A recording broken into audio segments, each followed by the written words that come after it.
Tan தொலைக்காட்சி நேயர்களுக்கு என்னுடைய அன்பு கலந்த வணக்கங்கள். மீண்டும் ஒரு கதை வழி அறமொழி நிகழ்ச்சியினூடாக நேயர்களாகிய உங்களை சந்திப்பதில் மிக்க மகிழ்ச்சி. ஒரு நாள் ஒரு வழிப்போக்கன் ஒரு தெருவிலே சென்று கொண்டிருக்கின்றார். காலை நேரம், அதிக வெயில் இல்லை. எனவே அவர் மிகவும் ஆசுவாசமாக அந்த பயணத்தை அனுபவித்தபடி மெதுவாக நடந்து சென்று கொண்டிருக்கின்றார். அவர் அவ்வாறு நடந்து சென்று கொண்டிருக்கும் பொழுது வழியிலே பாதையிலே ஒரு தேங்காயை காண்கின்றார். அந்த தேங்காயை கண்டதும் அவருக்கு ஏதோ ஒரு எண்ணம் வந்ததும் தனது கால்களினால் அந்த தேங்காயை எட்டி உதைத்து விட்டு நடந்து சென்று கொண்டிருக்கின்றார். இன்னும் சிறிது நேரத்தில் வேறொரு வழிப்போக்கன் அந்த வழியால் வந்து கொண்டிருக்கின்றார். அவரும் அந்த தேங்காயை காண்கின்றார். அவருக்கும் ஏனோ தெரியவில்லை, அதே எண்ணம் தான் வருகின்றது. அந்த தேங்காயை கால்களால் அடிக்க வேண்டும் என்ற எண்ணம் வருகின்றது. அவரும் தேங்காயை கால்களினால் சிறிது தூரம் உருட்டி கொண்டு சென்ற பின்னர் அந்த கரையிலே தட்டிவிட்டு செல்கின்றார். சிறிது நேரம் கழித்து இன்னும் ஒரு வழிப்போக்கன் அந்த வழியிலே வருகின்றார். அவனுக்கு அந்த தேங்காயை கண்டது மிக மகிழ்ச்சியாக இருக்கின்றது. உடனே என்ன செய்கின்றான் என்று சொன்னால், அந்த தேங்காயை எடுத்து அதன் அந்த முனையிலே ஒரு கூரிய ஆயுதத்தால் குத்தி அதற்குள் இருக்கின்ற இளநீரை பருகுகின்றான்.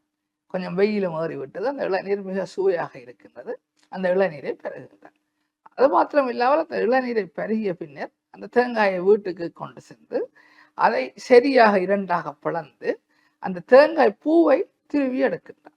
இந்த தேங்காய் பூவை திருவி எடுத்து தன்னோட மனைவியிடம் கொடுக்கின்றான்.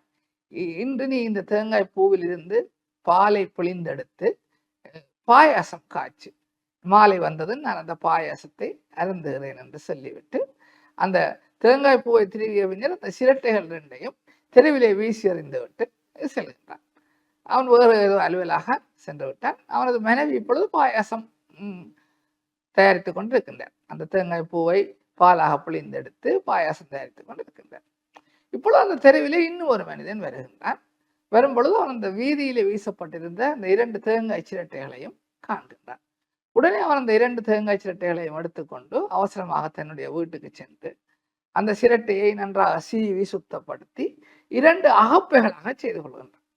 2 அழகிய அகப்பைகளை செய்து கொண்டு அதை எப்படியாவது விட்டு விட வேண்டும் என்ற எண்ணத்துடன் அந்த ஊரிலே உள்ள ஒரு சந்தைக்கு செல்கின்றான். அந்த சந்தைக்கு அவன் செல்லும் பொழுது கிட்டத்தட்ட மதிய நேரம் தாண்டி விட்டது. யாராவது ஒருவர் இந்த அகப்பைகளை வாங்க மாட்டாரா என்று எதிர்பார்த்து கொண்டு அவன் அந்த இடத்திலே காத்து கொண்டு இருக்கின்றான். அதே நேரம் அந்த சந்தைக்கு இந்த 2வதாக தேங்காயை பாதையிலே கண்டெடுத்து வீட்டுக்கு கொண்டு சென்ற மனிதன் வருகின்றான்.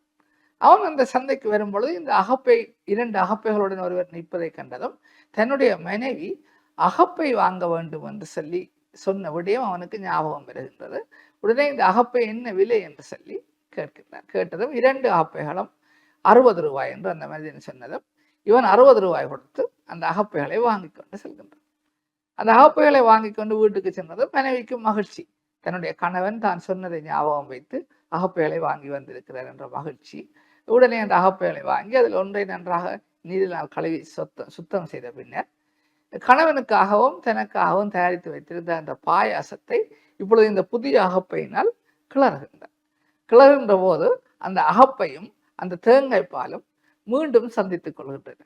தெருவிலே நாங்கள் ஒரு தேங்காயாக வீசப்பட்டிருந்தோம். இப்போது ஒவ்வொரு வடிவத்திலே நாங்கள் மீண்டும் சந்தித்துக் கொள்கின்றோம் என்று அவை 2ம் தங்களுக்குள் நினைத்துக் கொள்கின்றன. நேயர்களே, இந்த கதையும் கதையின் அந்த பாடமும் உங்களுக்கு பிடித்திருக்கும், புரிந்திருக்கும் என்று நம்புகின்றேன்.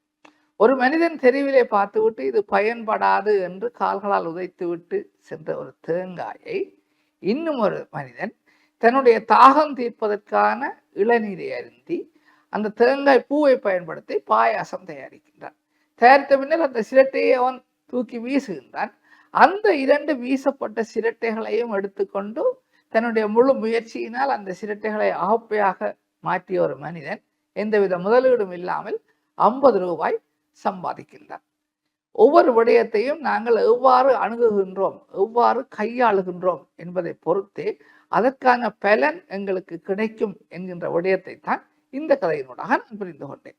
மீண்டும் ஒரு கதை வழி அறமொழி நிகழ்ச்சியினூடாக நேயர்களாகிய உங்களை சந்திக்கும் வரை உங்களிடமிருந்து விடைபெற்றுக் கொள்கின்றேன். நன்றி, வணக்கம்.